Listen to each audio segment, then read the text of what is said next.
The Burton County Family Court was unnervingly quiet that Tuesday morning. Outside, autumn leaves skittered across the parking lot. But inside, the only sounds were the gentle hum of the ventilation system and the occasional rustle of papers as Judge Eleanor Harmon reviewed the documents before her. I sat at the plaintiff's table, my attorney Marcus Wong beside me, his posture perfect as always, betraying none of the anxiety that had kept both of us up preparing until well past midnight. Across the aisle, my soon-to-be ex-wife Catherine adjusted the collar of her navy blazer, the one she'd always worn for important client presentations during our 8 years of marriage. Her attorney, Diane Lowell, whispered something in her ear that made Catherine's expression harden momentarily before she resumed the wounded look she'd been perfecting since the proceedings began 3 weeks ago. Between us sat Mrs. Pellegrino, the court-appointed guardian ad litem, her weathered face giving nothing away as she reviewed her notes on our 5-year-old twins, Emma and Jacob, the children whose future hung in the balance of this hearing. The children Catherine had convinced the temporary custody judge were better off with minimal contact with their father.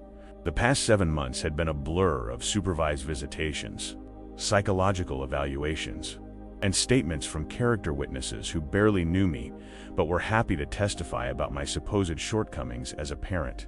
Catherine had been methodical in her campaign, using my 60-hour work weeks, the ones she had encouraged during our marriage, to support her part-time schedule, as evidence of my disengagement from our children's lives. Judge Harmon cleared her throat, drawing all eyes to the bench. Unlike the temporary custody judge who had seemed swayed by Catherine's performances of maternal devotion, Judge Harmon's reputation for cutting through emotional manipulation to find factual truth had been the one ray of hope in this ordeal. Before we continue with testimony, the judge began, her voice firm but not unkind. I've reviewed some additional evidence submitted late yesterday afternoon. She lifted a manila envelope. These photographs were provided by the children's pediatrician, Dr. Abernathy. In response to the court's subpoena, Catherine shifted in her seat, a subtle movement that wouldn't have been noticeable to anyone who hadn't spent years attuned to her body language. But I noticed. And so, apparently, did Judge Harmon, whose gaze lingered on my wife for a moment before returning to the envelope in her hands. Mrs. F. Burton, the judge said, perhaps you'd like to explain why you tried to prevent these photos from being admitted into evidence. Catherine's composure faltered for just an instant before she leaned toward her attorney. Diane Lowell rose smoothly, her voice carrying the practiced confidence of someone who had argued hundreds of family court cases. Your Honor, we object to the characterization that my client tried to prevent anything. Dr.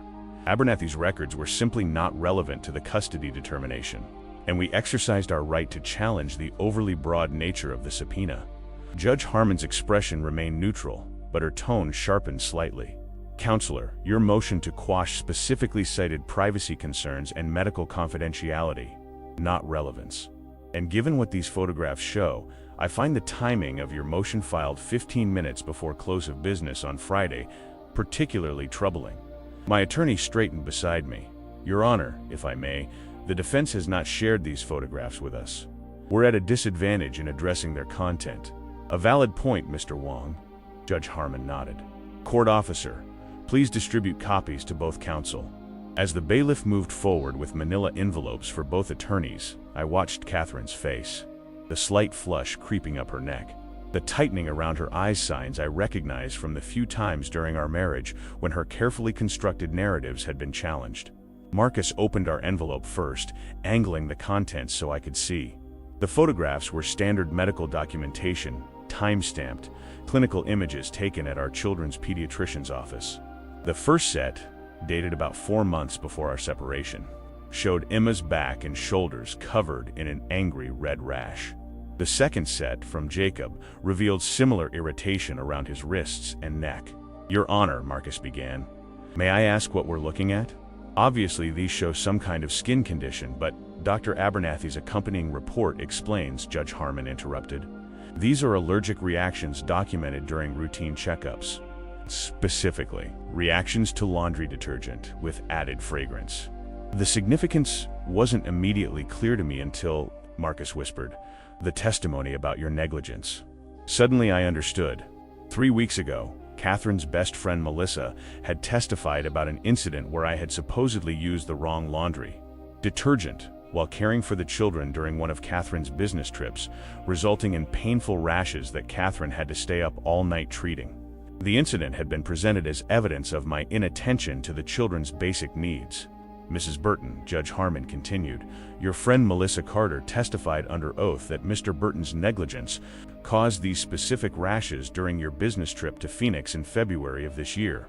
Yet these medical records clearly show identical reactions documented 4 months earlier, when you were the children's primary caregiver. Catherine leaned forward, whispering urgently to her attorney. Diane Lowell stood again. Your Honor, there appears to be some confusion. The February incident was separate from these documented cases. Is that so? Judge Harmon's tone remained even as she reached for another document. Because I also have here the children's medical records showing no office visit in February or March. No documentation of any rash treatment whatsoever during the period Ms. Carter described in her testimony. A cold realization settled over me. The incident Melissa had described in such vivid detail, Emma crying from discomfort, Jacob's skin raw and bleeding. My apparent dismissal of their pain had been fabricated, or at minimum, dramatically embellished from an earlier incident for which Catherine herself had been responsible. Furthermore, Judge Harmon continued, Dr. Abernathy's notes indicate that she specifically discussed appropriate detergent options with Mrs. Burton in October, recommending unscented products only. She prescribed a topical treatment and noted that the reaction should resolve completely if the allergen was removed. The judge looked directly at Catherine. Yet Ms. Carter testified that you told her Mr. Burton had ignored specific instructions about the children's detergent sensitivity. Instructions that, according to these records, were actually given to you, not Mr. Burton. The courtroom fell silent. My attorney's hand settled briefly on my arm, a gesture of reassurance. Across the aisle, Catherine's face had gone completely still. The mask of wounded motherhood replaced by something harder and more calculating as she assessed this unexpected turn in her carefully orchestrated narrative. Your Honor, Diane Lowell began, her tone modulating to something more conciliatory. Medical records can sometimes be incomplete. My client recalls discussing the children's sensitivity with their father on multiple occasions. Regardless of what's documented here, Judge Harmon's gaze remained steady. Ms. Lowell, these photographs aren't the only concerning evidence that's come to light. She retrieved another folder from her bench. We also have here text messages between your client and Ms. Carter, dated the day before Ms. Carter's testimony. Catherine's shoulders tensed visibly. Beside me, Marcus sat forward, his interest piqued. In these messages, the judge continued, Mrs. Burton appears to be coaching Ms. Carter on the specific details she should include in her testimony, including, and I quote, make sure you mention how dismissive David was when I called about the rashes. How he said I was overreacting. The judge looked up, addressing Catherine directly. Mrs. F. Burton, are you aware that coaching a witness is not only unethical, but potentially criminal? Catherine's composure cracked fully now. Those messages are being taken out of context, she insisted, her voice rising slightly. I was simply helping Melissa remember the details of Mrs. Burton. Judge Harmon interrupted sharply. I advise you to confer with your counsel before making any further statements. As Catherine and her attorney bent their heads together in urgent consultation, I felt a strange emptiness where anger should have been. For months, I had suspected Catherine was exaggerating incidents, painting me as neglectful or incompetent, but seeing the concrete evidence of her deliberate deception was still jarring. Marcus leaned close. This is significant, he whispered. Harmon is clearly troubled by the manipulation of evidence. Stay calm and let this play out. After a moment, Diane Lowell stood again. Your Honor, my client acknowledges that her communications with Ms. Carter were perhaps overzealous, but they were motivated solely by concern for her children's welfare. The essence of the incident, that the children experienced discomfort while in their father's care, remains factual. Judge Harmon's expression hardened. Counselor, characterizing deliberate misrepresentation of evidence as overzealous is concerning. Let me be clear, this court's priority is determining what arrangement serves the best interests of these children. That determination relies on accurate information, not strategic narratives. She turned to Mrs. Pellegrino, guardian ad litem. In light of this new information, do you wish to amend any of your previous statements to the court? Mrs. Pellegrino, who had remained silent throughout the exchange, nodded gravely. Yes, Your Honor. My recommendations were influenced by Ms. Carter's testimony regarding Mr. Burton's alleged negligence. These photographs and messages cast serious doubt on the reliability of that testimony. She paused, glancing at Catherine before continuing. More broadly, they raise concerns about Mrs. Burton's credibility on other matters related to Mr. Burton's parenting. Catherine's face flushed with anger, but she remained silent at her attorney's cautioning touch. Judge Harmon nodded. Mr. Wong, I assume you'll want time to review these new materials and potentially recall witnesses? Marcus stood. Yes, Your Honor. In particular, we'd like to recall Ms. Carter to address the apparent contradictions between her testimony and the medical evidence. So ordered, Judge Harmon replied. We'll reconvene tomorrow morning. She fixed Catherine with a penetrating look. Mrs. Burton, I strongly suggest you review your previous statements to this court and be prepared to address any other potential ... inconsistencies. As the judge exited the courtroom, the tension that had been building released slightly. Catherine immediately turned to her attorney, their conversation intense and hushed. I remained seated, trying to process what had just happened.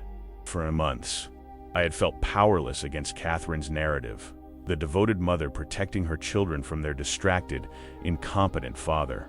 That narrative had cost me daily bedtime routines, weekend pancake mornings, spontaneous hugs, and whispered secrets. It had reduced me to scheduled visits under the watchful eye of a court supervisor who documented my every interaction with my own children.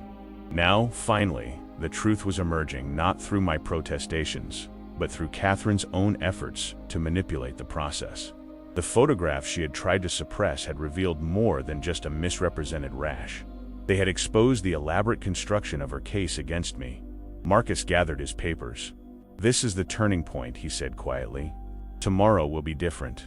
For the first time in months, I allowed myself to believe him. The following morning, the courtroom atmosphere had shifted dramatically. Where Catherine had previously projected confident righteousness, she now sat rigidly beside her attorney, her expression carefully neutral. 2 new lawyers had joined her team overnight, suggesting emergency strategy sessions and growing concern about the direction of the proceedings. Judge Harmon began promptly at 9 a.m. Before we recall Ms. Carter, I've received a request from Mrs. Burton's counsel to address the court regarding yesterday's revelations. Diane Lowell stood, flanked by one of the new attorneys, a silver-haired man whose reputation as a fixer in high-conflict divorces had earned him both respect and wariness from the family court bench. Your Honor, after extensive consultation with my client, we wish to provide context for the apparent discrepancies in evidence. Lowell's tone was measured, professional. Mrs. Burton acknowledges that in her desire to protect her children, she may have allowed certain details to become conflated or embellished. This was not malicious, but rather the understandable confusion of a mother under extreme stress. Judge Harmon's expression remained skeptical. Continue. The incident with the detergent did occur, though perhaps not exactly as Ms. Carter recalled in her testimony. Mrs. Burton recognizes that her communications with Ms. Carter were inappropriate, and she deeply regrets any impression of witness coaching. From the gallery behind me came a nearly imperceptible snort. Dr. Abernathy, I realized, who had been called to testify about the photographs. The pediatrician had known our family for years, had watched me bring the twins to as many appointments as Catherine had, despite my demanding work schedule. Lowell continued, her strategy becoming clear.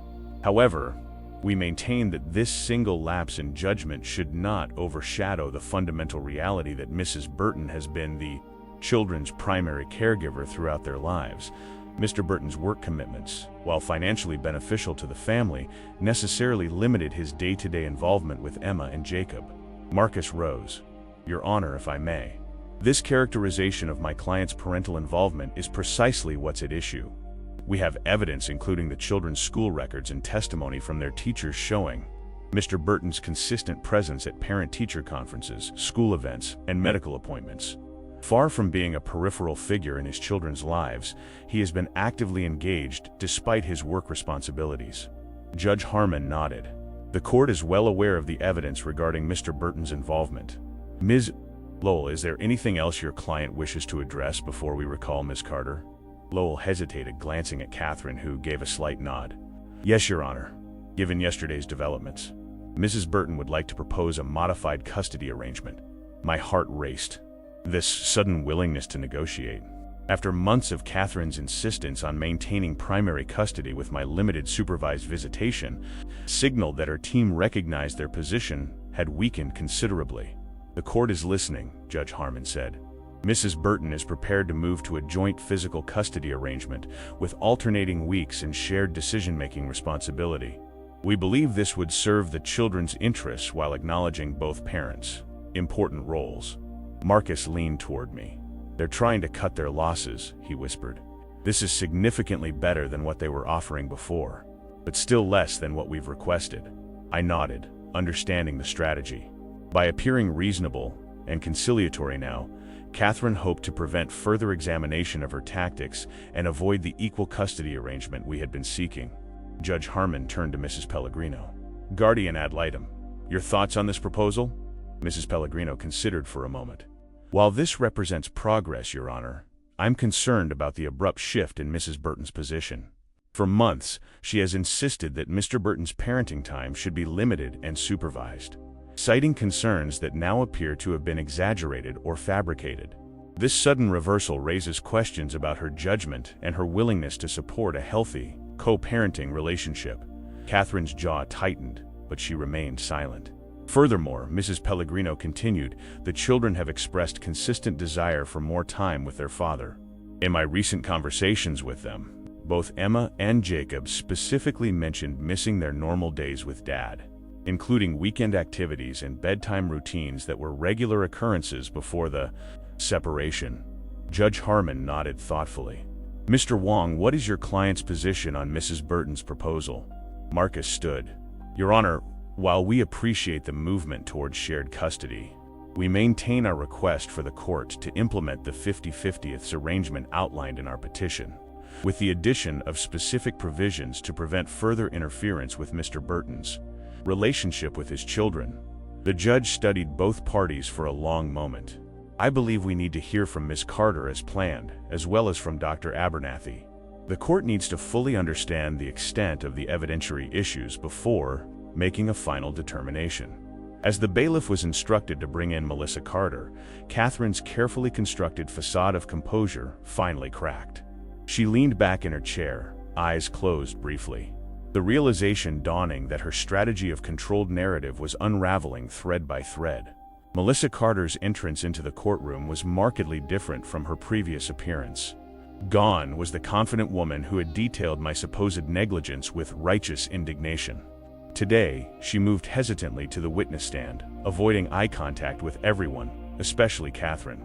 After being reminded she was still under oath, Melissa faced questioning from Marcus, who approached with the calm precision that had made me hire him in the first place. Miss Carter, yesterday the court reviewed photographs of the children's allergic reaction to scented laundry detergent, an incident you attributed to Mr. Burton's negligence during your previous testimony.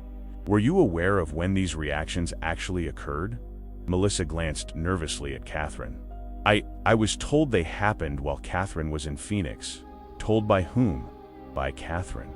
And did you personally witness these reactions during the time frame you described in your testimony? Melissa shifted uncomfortably. No, I didn't see them myself, yet you testified as if you had direct knowledge of the incident, including specific details about the children's distress and Mr. Burton's response. Why is that? After a long pause, Melissa spoke quietly. Catherine told me what happened. She was very upset about it. Marcus nodded, then moved to a new line of questioning. Ms. Carter, the court has reviewed text messages between you and Mrs. Burton regarding your testimony. Did Mrs. Burton suggest specific details you should include? Objection, Diane Lowell interjected, leading the witness. I'll rephrase, Marcus said smoothly. Ms. Carter, please describe your communications with Mrs. Burton prior to your testimony. Melissa's hands twisted in her lap. Catherine texted me the night before. She said she was worried I might forget important details about the detergent incident. She reminded me about how Mr. Burton had dismissed her concerns when she called about the rashes. Melissa paused, then added quietly, she said it was crucial for the judge to understand how neglectful he could be. And did you consider that these reminders might be inappropriate? I didn't think of it that way, Melissa admitted. Catherine was my friend. She was going through a difficult divorce. I wanted to help her keep her kids, even if that meant providing testimony that wasn't entirely accurate. Melissa's eyes welled with tears. I didn't think I was lying. I believed what Catherine told me. Marcus's approach was methodical, establishing not just Melissa's misrepresentations, but her motive for participating in them, loyalty to Catherine rather than malice toward me. By the time he finished, Melissa had effectively admitted to providing false testimony based on Catherine's coaching, though she maintained she hadn't realized she was being manipulated. When Dr. Abernathy took the stand next, the contrast was striking. The pediatrician spoke with clinical precision about the documented allergic reactions, confirming they had occurred months before the alleged incident during Catherine's business trip, and that she had specifically instructed Catherine, not me, about appropriate detergent use. Dr. Abernathy, Marcus asked, in your professional capacity, have you observed any concerning behaviors from either parent regarding the children's care? The pediatrician considered carefully. Mr. Burton has always been attentive and engaged during appointments he attended, asking appropriate questions and following through on recommendations. Mrs. Burton has likewise been attentive to the children's medical needs. She paused. However, I was concerned when Mrs. Burton's attorney attempted to block my records from being provided to the court, especially since there was nothing in those records that would justify such action unless the goal was to prevent the timeline discrepancy from being discovered. Catherine stared straight ahead, her expression unreadable as her carefully constructed narrative continued to collapse. During the brief recess that followed, Marcus was cautiously optimistic. The judge is seeing the pattern, he said quietly. It's not just about the detergent incident anymore. It's about Catherine's willingness to manipulate evidence and witnesses, to create a false impression of your parenting. I nodded, feeling a complex mix of vindication and sadness. This was the mother of my children, the woman I had once loved enough to build a family with. Watching her resort to deception was painful, even as I hoped it would lead to restoring my relationship with Emma and Jacob. When court resumed, Judge Harmon announced her decision to hear directly from Mrs. Pellegrino regarding her updated recommendations before making any custody determinations. Given the significant questions raised about the reliability of certain testimony, the judge explained, I believe a fresh assessment is warranted. As Mrs. Pellegrino approached the stand, Catherine's newest attorney passed her a note. Reading it, her shoulders slumped slightly, the first clear sign that even her legal team recognized their position had become untenable. Mrs. Pellegrino's testimony that afternoon marked a definitive turning point in the proceedings. After acknowledging that her initial recommendations had been influenced by now discredited claims about my parenting, she offered a revised assessment that validated what I had maintained throughout. I was a capable, loving father whose relationship with Emma and Jacob had been needlessly restricted based on manufactured concerns, having reviewed all available evidence including school records, medical documentation, and my own observations during home visits, Mrs. Pellegrino stated, I now believe that the children's best interests would be served by equal parenting time with both Mr. and Mrs. Burton, with joint decision-making responsibility. She turned toward Judge Harmon, her expression grave. Furthermore, I'm concerned about the pattern of parental alienation that has emerged during these proceedings. Mrs. Burton's actions limiting phone contact, speaking negatively about Mr. Burton to the children, and creating false narratives about his parenting have placed unnecessary emotional strain on Emma and Jacob. Catherine's face flushed at the direct criticism, but she remained silent, likely counseled by her attorneys to avoid any outbursts that might further damage her position. Could you elaborate on what you've observed regarding parental alienation? Judge Harmon asked. Mrs. Pellegrino nodded. During my last 3 visits with the children, both Emma and Jacob made concerning statements that appeared rehearsed. Emma told me that her father doesn't really want to be with us but has to because of the court. When I asked where she heard this, she said her mother told her that Daddy only wants to take us away to hurt Mommy. The words landed like physical blows. I had suspected Catherine was speaking negatively about me to the twins, but hearing the specific language she had used, portraying my fight to remain in their lives as nothing more than a tactic to hurt her, was devastating. Jacob similarly expressed confusion about why his father doesn't care about their activities, Mrs. Pellegrino continued. Yet when I observed Mr. Burton, during his supervised visitation, he demonstrated detailed knowledge of Jacob's interests, school projects, and friendships, information he could only have if he were paying close attention during their limited time together. Judge Harmon made notes before asking, "In your professional opinion, what impact has this restriction of contact with their father had on the children?" "Both children have shown signs of emotional distress," Mrs. Pellegrino replied. "Emma has developed separation anxiety at school, and Jacob's teacher reports he has become withdrawn in class. During their visits with their father, however, both children display noticeable improvements in mood and engagement. The current arrangement is clearly detrimental to their emotional well-being." By late afternoon, the shift in momentum was undeniable. Catherine's legal team requested another brief conference with the judge, after which Diane Lowell announced that her client was prepared to accept a 50-50 custody arrangement in the interest of reducing conflict and moving forward constructively. This sudden capitulation, after months of Catherine insisting that I should have only limited supervised contact with our children, spoke volumes about how thoroughly her position had deteriorated once her tactics were exposed. Judge Harmon, however, was not prepared to simply accept this 11th-hour concession. While the court appreciates Mrs. Burton's willingness to consider equal parenting time, I remain concerned about the pattern of behavior demonstrated throughout these proceedings. She turned her direct gaze to Catherine. "Mrs. Burton, this court cannot ignore evidence of deliberate misrepresentation and attempts to damage your children's relationship with their father." Catherine finally spoke, her voice tightly controlled. "Your Honor, I've only ever wanted what's best for Emma and Jacob. If I've made mistakes in how I've approached this process, it was out of concern for their well-being." Judge Harmon's expression remained skeptical. The court will take a day to review all evidence and testimony before issuing a final custody determination. Given what has emerged, I am also ordering a specific parenting plan that addresses the alienation concerns raised by the guardian ad litem. As the session adjourned, Marcus touched my shoulder. "This is more than we could have hoped for," he said quietly. "The judge sees what's been happening." I nodded, watching as Catherine gathered her things, avoiding my gaze completely. Despite the vindication of having the truth finally recognized, I felt a profound sadness for my children, who had been caught in the middle of Catherine's campaign, used as instruments in a battle they never should have been part of. Tomorrow's ruling would hopefully begin the process of healing the damage done, but I harbored no illusions about the challenges ahead. Catherine's willingness to manipulate evidence suggested she might continue trying to undermine my relationship with Emma and Jacob, just in more subtle ways that wouldn't attract judicial scrutiny. "Do you think she actually comply with the court's orders?" I asked Marcus as we left the courtroom. "She won't have much choice," he replied.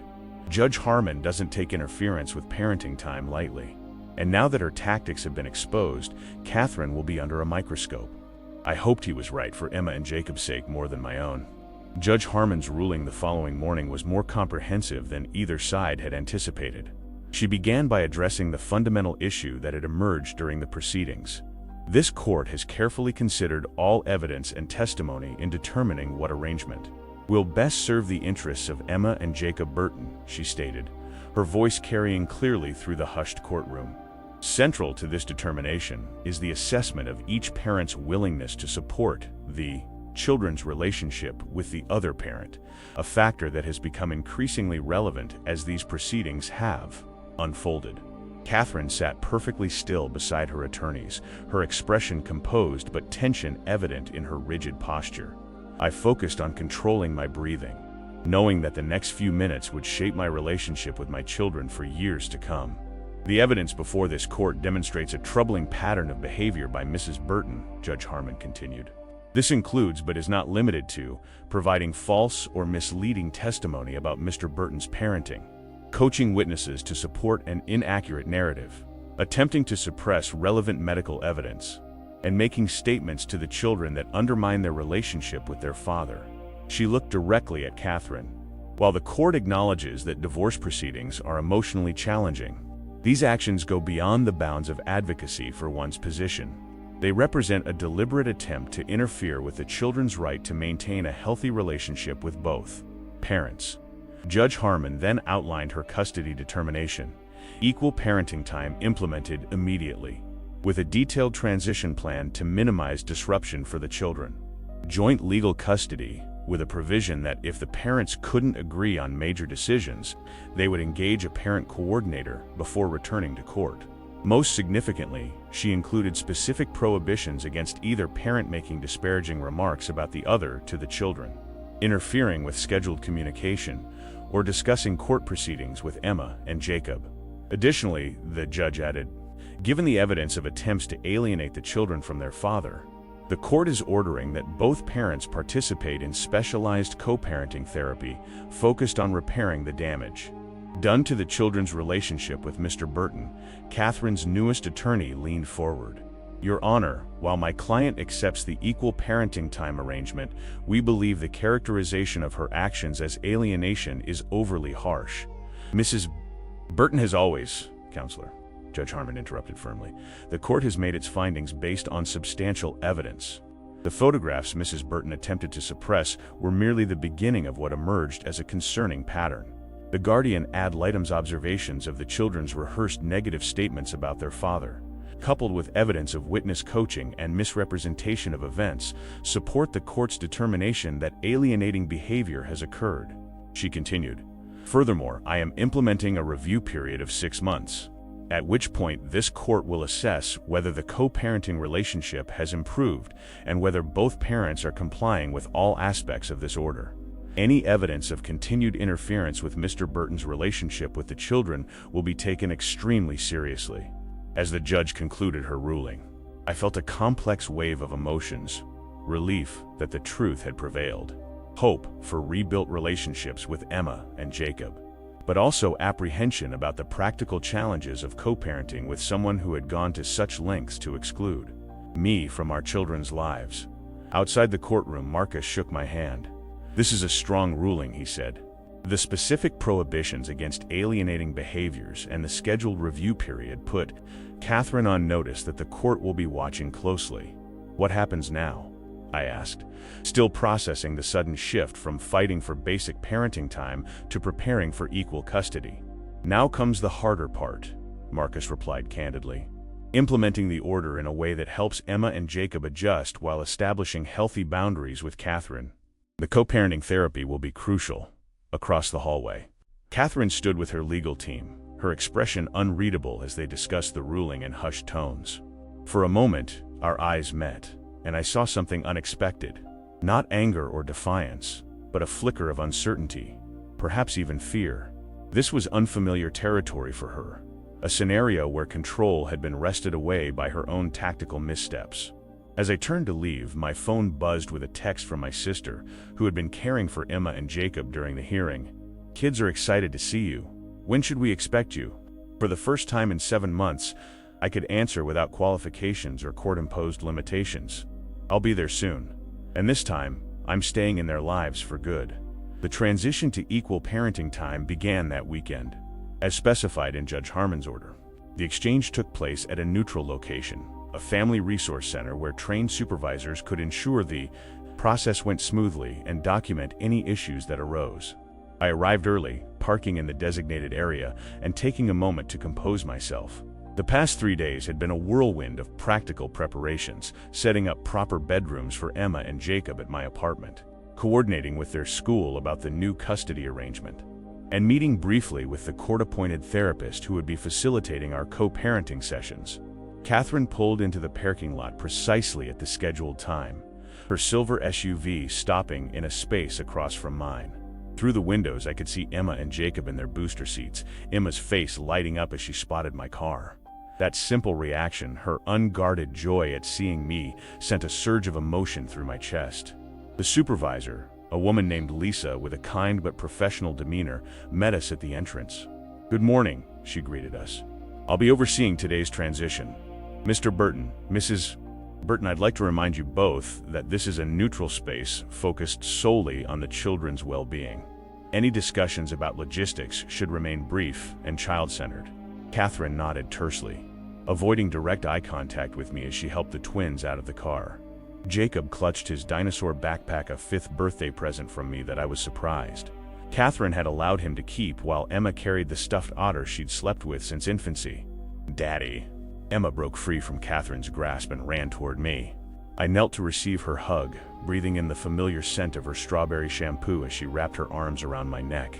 Jacob approached more cautiously, his expression a mixture of excitement and uncertainty. 7 months of limited, supervised visits and Catherine's negative messaging had clearly affected him more deeply than his sister. "Hey buddy," I said softly, extending my hand to him. "I'm really happy to see you." He glanced back at Catherine, as if seeking permission before stepping forward for a quick hug. "I brought Rex," he said, holding up the dinosaur backpack, "and my new Lego set." "That's awesome," I replied. "I can't wait to build it with you." The supervisor smiled encouragingly before turning to Catherine. "Mrs. Burton, do you have any information Mr. Burton needs regarding the children's schedule or health since your last communication?" Catherine's expression remained carefully neutral. "Emma has a project due Tuesday. The materials are in her backpack with instructions. Jacob had a slight cold earlier this week, but he's feeling better now." Her voice was flat, professional, the tone she had always used with difficult clients during our marriage. "Thank you," I said, making a mental note about Emma's project. "I'll make sure it gets completed." "Their medication is in the front pocket of Jacob's backpack," Catherine continued. "The allergist adjusted the dosage last month." I paused, confused. What medication? What allergist? A flash of something satisfaction? Vindication? Crossed Catherine's face. "The allergist we saw in March for their seasonal allergies. It's all documented in the medical records." The supervisor glanced between us, clearly sensing tension. "Perhaps this is something you can discuss via the co-parenting app, as Judge Harmon recommended for medical information." Catherine shrugged slightly. "Of course, I assumed Mr. Burton was keeping track of their medical appointments. But if not, I wasn't informed of any allergist appointment," I said evenly, conscious of the children watching this exchange and the supervisor documenting it. "But yes, we can address that through the app." This was clearly Catherine's first attempt to establish a narrative of my disengagement, suggesting I had somehow missed or forgotten about a significant medical development despite the court-ordered shared access to the children's medical information. The supervisor intervened smoothly. "Emma, Jacob, are you ready to go with your dad now? You'll see your mom again on Wednesday for dinner, and then you'll stay with her starting Friday, just like Judge Harmon explained." Emma nodded enthusiastically. Jacob looked less certain, but managed a small smile when I mentioned the pancake breakfast I had planned. As we walked toward my car, I glanced back to see Catherine watching us, her expression unreadable. The photographs that had revealed her deception might have secured equal custody on paper. But the real work of rebuilding my relationship with my children and establishing a functional co-parenting dynamic with Catherine was just beginning. The supervisor followed us to the car, helping get the children settled. "Mr. Burton," she said quietly, while Emma and Jacob were distracted with buckling their seatbelts, "just document everything. The allergist comment, any other similar incidents. Judge Harmon will want to see a pattern of behavior, not isolated moments." I nodded gratefully for the advice. "I'm just focused on giving them a good weekend." "That's exactly the right approach," she assured me. "The best response to alienation attempts is simply being the parent your children need, consistent, loving, and present." As we drove away, Emma chattering excitedly about showing me her new cartwheel technique, and Jacob gradually warming up as he described his dinosaur unit at school, I made a silent promise to myself and to them. No matter what tactics Catherine might employ, I would not allow this conflict to consume the precious time I had regained with my children. The first month of the new custody arrangement revealed Catherine's strategy in high definition. Rather than overtly violating Judge Harmon's order, she employed subtle tactics designed to undermine my parenting while maintaining plausible deniability. Medical appointments were scheduled during my parenting time without consultation, then presented as emergencies when I objected. School forms requiring both parents' signatures mysteriously appeared in backpacks the night before deadlines. The children would return from Catherine's house with stories about special outings and treats that happened to coincide with activities I had planned, creating impossible competitions for their enthusiasm. "She's testing boundaries," Marcus advised during our check-in call. "Document everything, but don't engage directly with her provocations.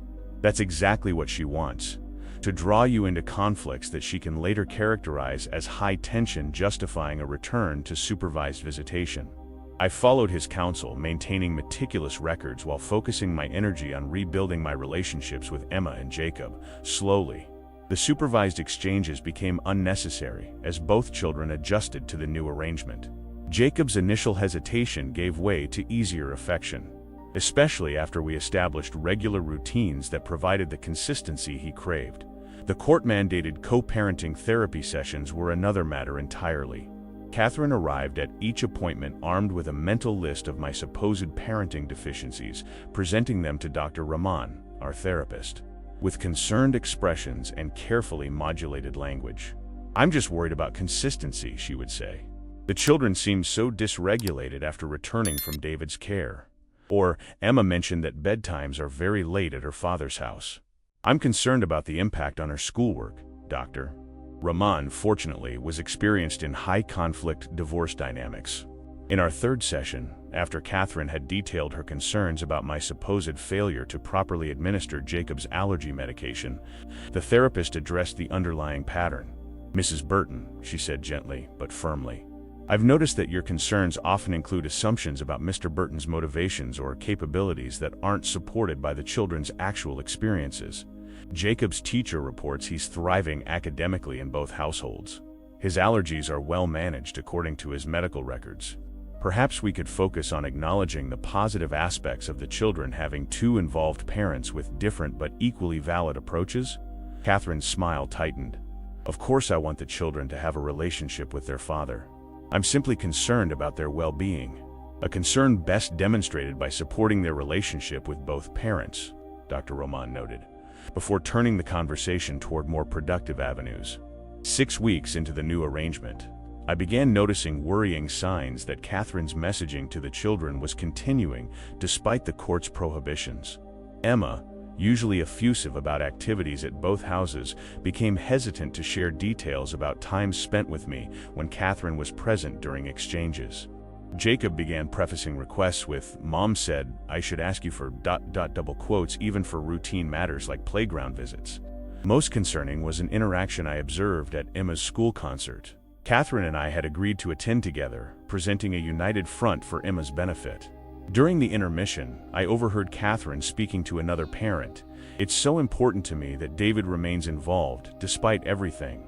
The children need their father, even if it's complicated."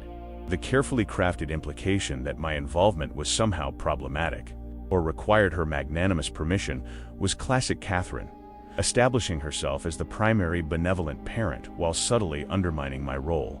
Rather than confronting her directly, I focused on strengthening my own relationships within the children's community.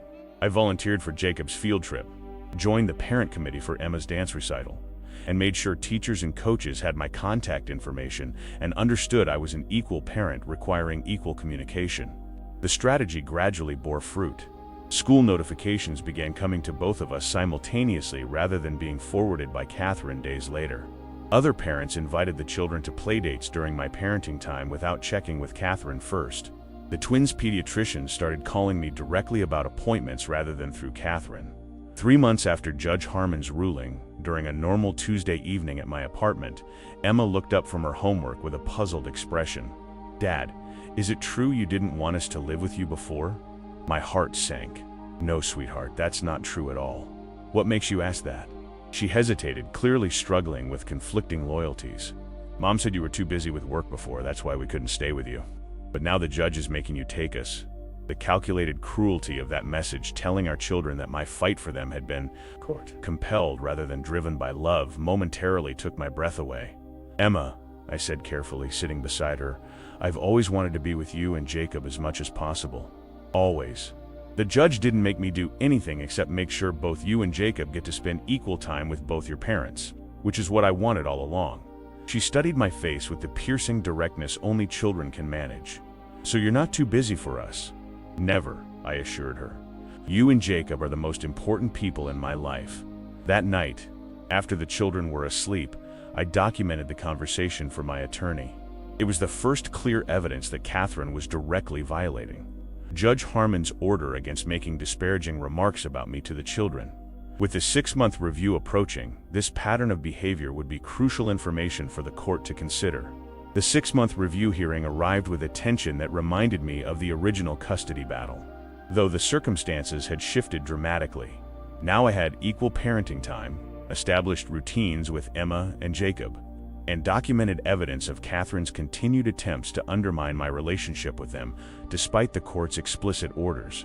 Judge Harmon began by acknowledging the progress made. The court is pleased to see that the transition to equal parenting time has proceeded without major disruption to the children's well-being. Both Mr. and Mrs. Burton appear to have maintained appropriate homes and routines for Emma and Jacob. Catherine sat across the courtroom projecting calm confidence, dressed in a conservative blue dress that echoed her appearance at the initial hearings. Beside her, Diane Lowell had been replaced by a new attorney, Catherine's third legal representative since the proceedings began, perhaps indicating dissatisfaction with previous counsel's inability to maintain her preferred narrative. However, Judge Harmon continued. The reports from the co-parenting therapist and the documentation submitted by Mr. Burton raised concerns about ongoing interference with the co-parenting relationship. She looked directly at Catherine. Mrs. Burton, Dr. Rahman notes that you continue to position yourself as the primary parent in communications with schools and healthcare providers, despite the court's order establishing equal status for both parents. Catherine's new attorney rose smoothly. Your Honor, my client has made good faith efforts to facilitate communication. Any lapses have been unintentional adjustments to a new arrangement after years of being the children's primary caregiver. Judge Harmon's expression remained skeptical. The pattern documented here suggests otherwise, Counselor.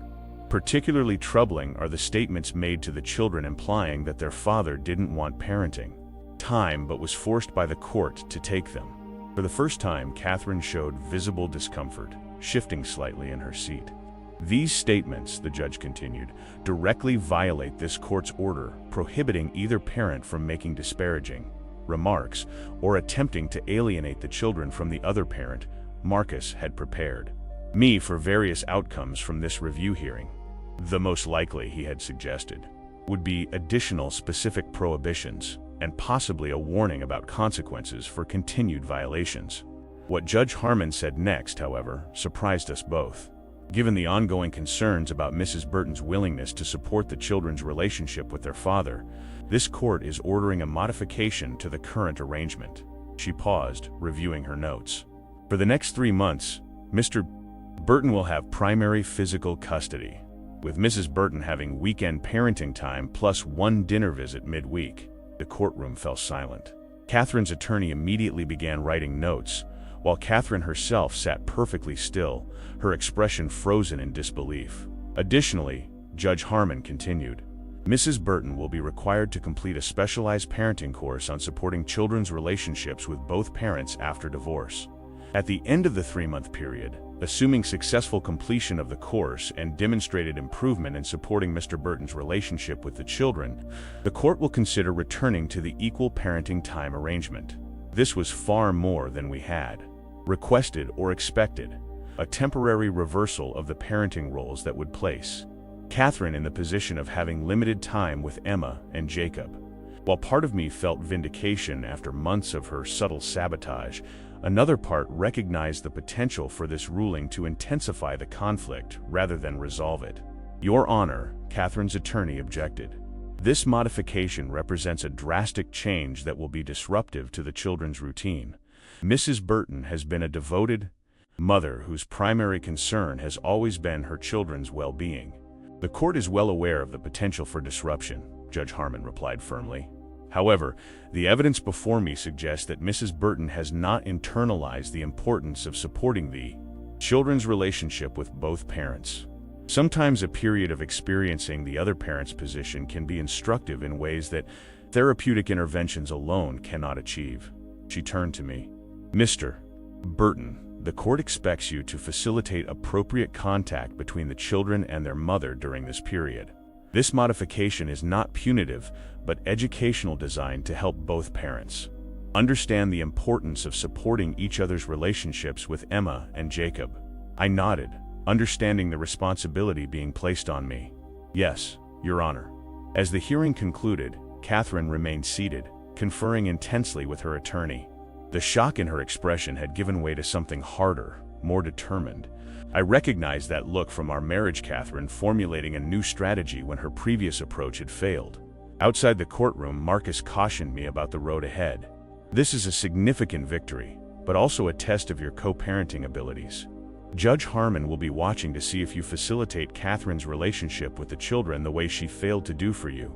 I understand, I replied, already thinking about how to explain the change to Emma and Jacob in a way that wouldn't increase their anxiety or place them in the middle of adult conflicts. Also, Marcus added, expect Catherine to be looking for any misstep, any opportunity to claim you're alienating the children from her. Document every exchange, every conversation, every decision about the children just as meticulously as before. As we walked toward the elevators, I spotted Catherine emerging from the courtroom, her phone already at her ear. Our eyes met briefly across the hallway, and in that moment, I realized that despite Judge Harmon's intentions, Catherine wasn't viewing this as an opportunity for growth or reflection. She saw it as a battle she had temporarily lost, but was determined to eventually win. The photographs that had started this journey toward truth had revealed more than just Catherine's willingness to misrepresent a simple rash. They had exposed a fundamental approach to our divorce and co-parenting relationship, one based on controlling narratives rather than prioritizing our children's need for two healthy parental relationships. Now, with the custody arrangement temporarily reversed, I faced the challenge of modeling the very behavior. Catherine had been unwilling to demonstrate genuine support for the children's relationship with both parents, regardless of personal feelings or past conflicts. The transition to the modified custody arrangement produced exactly the reaction from Catherine that Marcus had predicted. Within the first week, she filed an emergency motion claiming the change was causing severe emotional distress to the children. Supported by a hastily obtained letter from a therapist who had seen Emma and Jacob exactly once, Judge Harmon denied the motion, noting tartly that the therapist had no baseline for comparison and that both children's teachers had reported they were adjusting well to the new schedule. The judge did, however, authorize a court-appointed evaluator to check in with Emma and Jacob directly to ensure their well-being, Dr. Levine. The child psychologist assigned to conduct these evaluations met with the children at both households over the course of 2 weeks. Her report, submitted directly to the court, confirmed what I had observed after an initial adjustment period. Both children were thriving under the new arrangement. Emma and Jacob display appropriate comfort and security in both parental homes, Dr. Levine wrote. They express positive feelings about spending time with each parent and show no signs of the distress alleged in Mrs. Burton's emergency motion. In fact, both children volunteered that they enjoy the predictability of the current schedule and appreciate knowing exactly when they will see each parent. Catherine's next strategy was more subtle. She began scheduling appealing activities during her weekend parenting time trips to amusement parks. Special events with cousins the children rarely saw. Elaborate birthday parties for their friends, while suggesting to Emma and Jacob that they were missing out on these experiences because they had to spend weekdays with me. Dr. Rahman addressed this tactic directly during our next co-parenting session. Mrs. Burton, creating a Disneyland parent dynamic undermines the stability children need from both households. Both parents should offer a mix of everyday routines and special activities. Catherine's response was a masterclass in plausible deniability. I'm simply trying to make the most of my limited time with them now. Is it wrong to want my children to enjoy themselves during our weekends together? The concern, Doctor, Rahman explained patiently, is not about providing enjoyable experiences, but about creating a competitive dynamic that places the children in a loyalty conflict. This concept, the loyalty conflict, became central to our ongoing co-parenting work. Dr. Raymond helped me recognize subtle ways. Catherine placed the children in the middle, while also highlighting moments when I might unintentionally do the same. I began carefully monitoring my own language and behavior, ensuring I never spoke negatively about Catherine in the children's presence or questioned them about events at her house. 2 months into the modified arrangement, an unexpected breakthrough occurred during Emma's parent-teacher conference. Catherine and I had agreed to attend together, maintaining the practice we'd established during the equal custody period. Ms. Hernandez, Emma's second-grade teacher, reviewed her academic progress and social development before addressing us both. I want to commend you both on how well Emma has adjusted to the changes in her routine, she said. Many children in similar situations struggle academically or behaviorally, but Emma has remained focused and engaged. In fact, her writing has shown remarkable improvement recently. She shared an essay Emma had written titled "My Two Houses," in which our daughter had described positive aspects of time spent with each parent, reading stories with me, baking cookies with Catherine, our different but equally comforting bedtime routines. The piece was touching in its simplicity and notable for its balanced, conflict-free portrayal of her divided life. As we left the conference, Catherine was unusually quiet. In the school parking lot, she stopped beside her car and turned to me. "She seems happy," Catherine said, a note of surprise in her voice. "She is," I agreed carefully. "They both are. Different than before, but okay." Catherine nodded slowly. Ms. Hernandez said Emma's been more confident in class, more willing to share ideas. "I've noticed that at home too," I said. "She's been reading aloud to Jacob every night, even trying different voices for characters." A brief, awkward silence followed, not hostile, but uncertain, as if neither of us quite knew how to navigate this moment of shared positive observation about our child.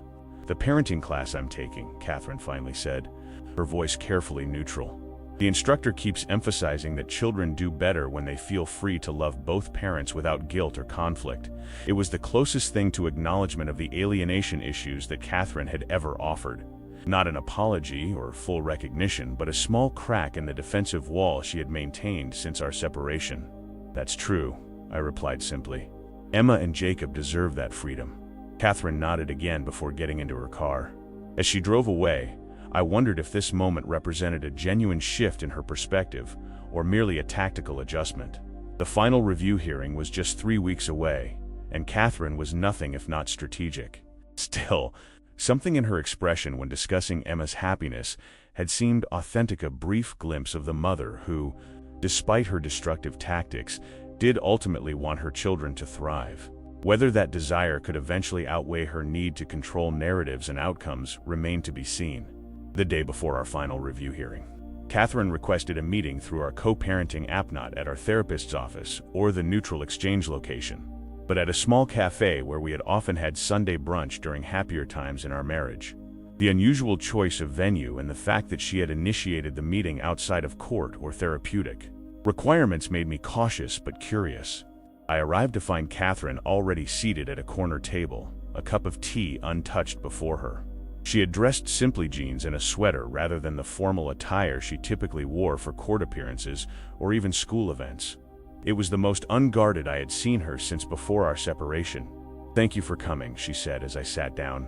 The usual defensive edge was missing from her voice. "Of course," I replied, ordering coffee when the server approached. "Is everything all right with the kids?" "They're fine. My mother's watching them." Catherine twisted her teacup slowly. "I wanted to talk before tomorrow's hearing." I waited, giving her space to continue. In our marriage, Catherine had always needed time to work up to difficult conversations, often starting with peripheral topics before addressing what was really on her mind. "I completed the parenting course last week," she said finally, "the one Judge Harmon ordered." "That's good," I acknowledged. "How was it?" "Enlightening." She met my eyes briefly before looking down again. "And difficult. The instructor had us do role-playing exercises, experiencing parenting situations from the other parent's perspective." This was not the direction I had expected the conversation to take. I had anticipated perhaps a negotiation about the custody arrangement, or an attempt to secure my support for returning to equal parenting time at tomorrow's hearing. "There was one exercise," Catherine continued, "where we had to imagine being kept from our children through manipulation or false allegations. We had to write letters from that perspective." She paused. "I found it challenging." "I imagine so," I said carefully. Catherine took a deep breath. "The thing is, David, I've been doing a lot of thinking during these past 3 months. Seeing the children adjust to spending more time with you, hearing from their teachers about how well they're doing, observing how easily they move between our homes now, double quotes." She hesitated. "It's made me question some of my assumptions and actions." I remained silent, sensing she had more to say. "When we separated," she continued, "I was hurt and angry. I convinced myself that limiting your role in their lives was protecting them somehow, that they needed me more than they needed you." Her voice caught slightly. "I believed that so completely that I was willing to distort things to maintain control. The admission hung between us not quite an apology, but a level of self-awareness I hadn't expected. "The photographs," I said quietly. "The ones Dr. Abernathy provided." Catherine nodded. That was the beginning of it unraveling. I had been so careful, so deliberate in constructing this narrative of you as uninvolved or negligent. When Judge Harmon revealed those photos, it was like watching a foundation crack. Everything I had built my case on started to collapse. "Why are you telling me this now?" I asked, genuinely curious about her motivation. "Because tomorrow Judge Harmon will decide whether to return to equal custody or maintain the current arrangement," Catherine replied. "And I've realized something important. Either way, we're going to be co-parenting Emma and Jacob for many years to come. We can continue as adversaries, documenting each other's missteps and competing for the children's affection. Or we can try something different." "Different? How?" "I'm going to recommend that we return to equal custody," she said, surprising me. "Not because it benefits me, but because I believe it's best for Emma and Jacob to have significant time with both parents. And because ... double quotes, she hesitated. "Because you're a good father, David. You always have been, even when I wasn't willing to acknowledge it." The admission seemed to cost her something, a concession of territory she had defended fiercely for nearly a year. "I appreciate that, Catherine," I said carefully. "But what happens going forward? How do I know this isn't just another strategy?" She nodded, accepting the skepticism as fair. "I don't expect you to trust me immediately. I've given you every reason not to, but I'm asking for the opportunity to demonstrate over time that I can put the children's needs before my own feelings about our divorce." As our conversation continued, Catherine outlined specific commitments she was prepared to make supporting regular communication between the children and me.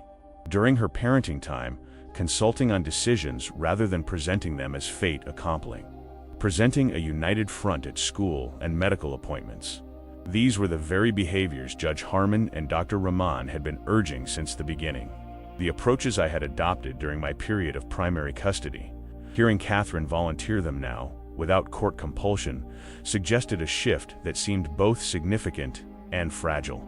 As we prepared to leave, Catherine said one more thing that stayed with me long after. Those photographs revealed more than just my deception about the rash incident. They exposed something I'd been forced to recognize about myself, that I was willing to manipulate the truth to maintain control, even at the cost of the children's relationship with you. I don't want to be that person anymore. For Emma and Jacob's sake, even more than my own. Whether this insight would translate to sustained behavioral change remained to be seen. But as I drove home, I felt cautiously optimistic that the painful journey triggered by those medical photographs might ultimately lead to a healthier, co-parenting relationship, not because of court orders or therapeutic interventions alone, but because Catherine herself had begun to recognize the impact of her actions on the children we both loved.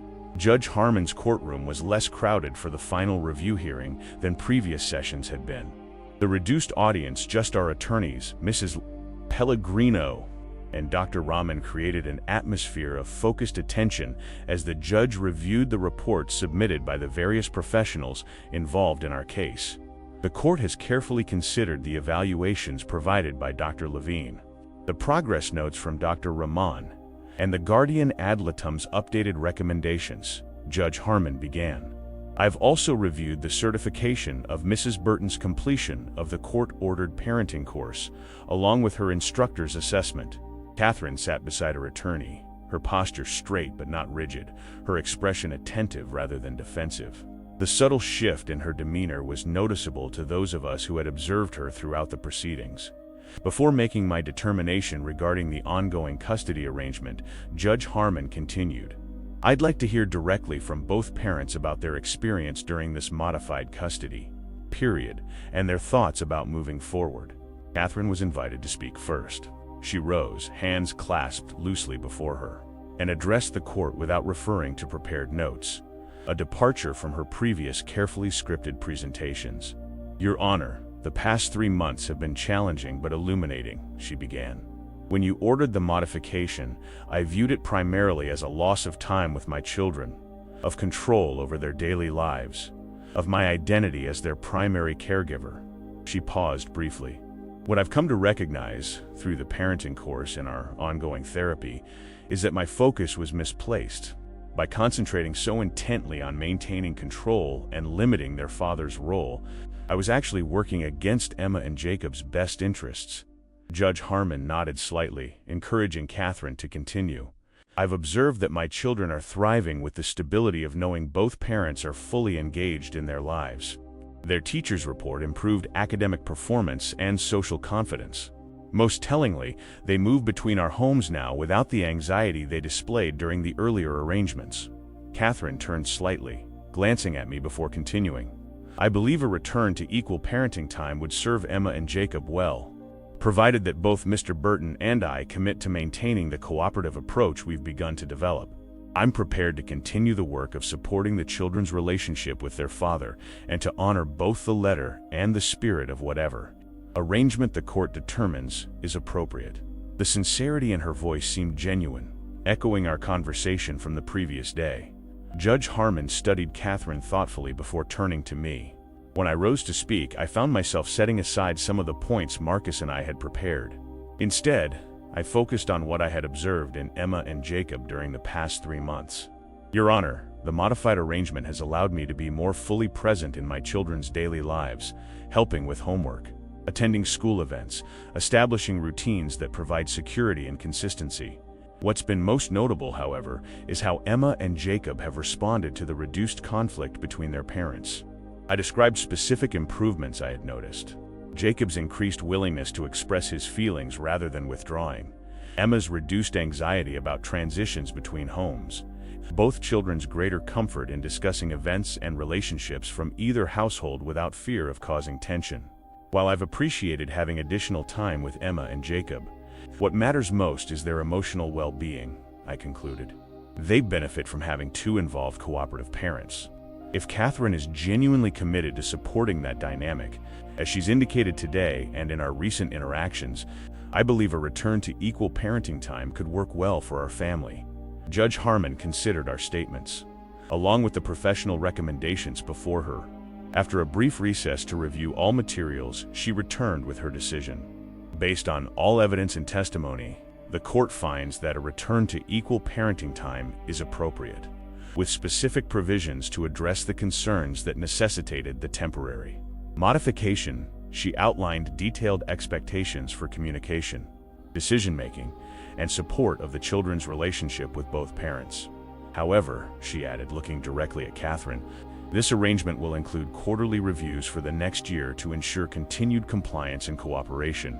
The court retains jurisdiction to modify the arrangement immediately should evidence of renewed alienation or interference emerge.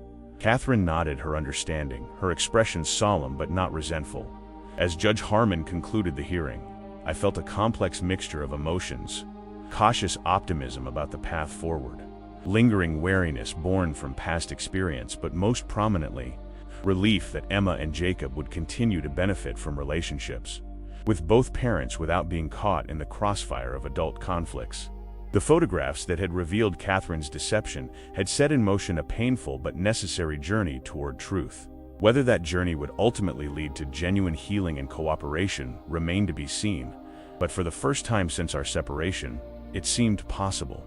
1 year after Judge Harmon's final custody determination, I sat on a bench at Emma's soccer field, watching my daughter race down the sideline with surprising speed for an 8-year-old. Catherine sat several feet away, cheering enthusiastically when Emma executed a perfect pass to her teammate. The quarterly reviews Judge Harmon had mandated had concluded 2 months earlier, with the court finding that our co-parenting relationship had stabilized and improved significantly. The formal monitoring had ended, but the habits of communication and cooperation we had developed continued, not perfectly, but consistently enough to provide Emma and Jacob with the stability they deserved. Catherine caught my eye and gestured toward Jacob, who was building an elaborate structure in the dirt with 2 friends from his class. I nodded, understanding her silent communication. She would keep an eye on Emma's game while I checked on Jacob. These wordless exchanges had become common between us, small acknowledgments of our shared responsibility that required neither formal discussion nor detailed coordination. As I approached Jacob, he looked up with a gap-toothed grin. "Dad, we're building a castle with a moat. Want to help?" I crouched beside him, accepting the stick he offered as a construction tool. "This looks impressive, buddy." Show me where you want the drawbridge.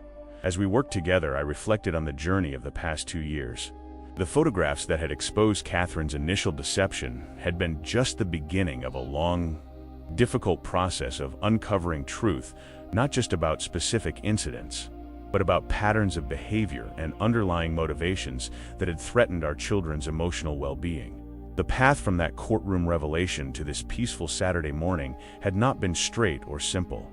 Catherine's commitment to change had wavered at times, particularly when conflicts arose about holiday schedules or school decisions. There had been moments when old patterns threatened to re-emerge, subtle comments to the children that could undermine their relationship with me. Attempts to control narratives with teachers or healthcare providers.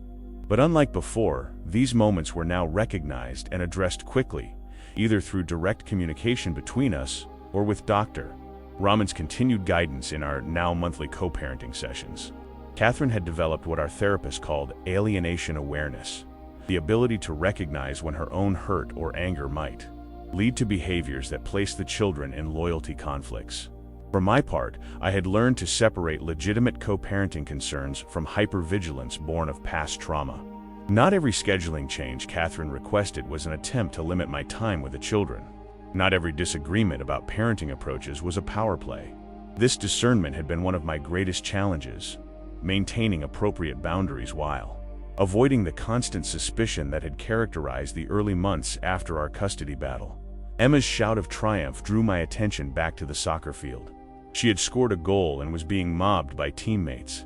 Catherine caught my eye again, her smile genuine as she pointed toward our daughter with obvious pride. I gave her a thumbs up, another of those small acknowledgments that we were both witnessing and celebrating our children's moments.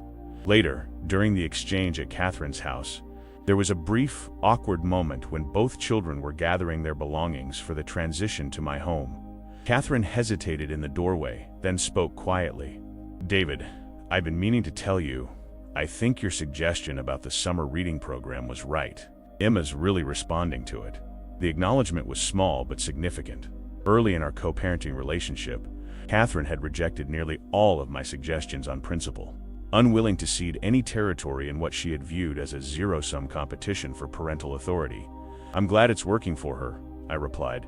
"Jacob might be ready for it next year too." Catherine nodded. "We can discuss it at the school conference next month." As I drove away with Emma and Jacob chattering in the back seat about their weekend plans, I reflected on how different this scene was from the tense, supervised exchanges of 2 years earlier. The children no longer approached transitions with anxiety, no longer censored their stories about time spent with either parent, no longer seemed caught between competing loyalties. The photographs that Judge Harmon had revealed during that pivotal custody hearing had done more than expose a single deception. They had initiated a painful but necessary dismantling of the barriers. Catherine had constructed barriers that had threatened not just my relationship with Emma and Jacob, but their fundamental right to love and be loved by both parents without conflict or condition.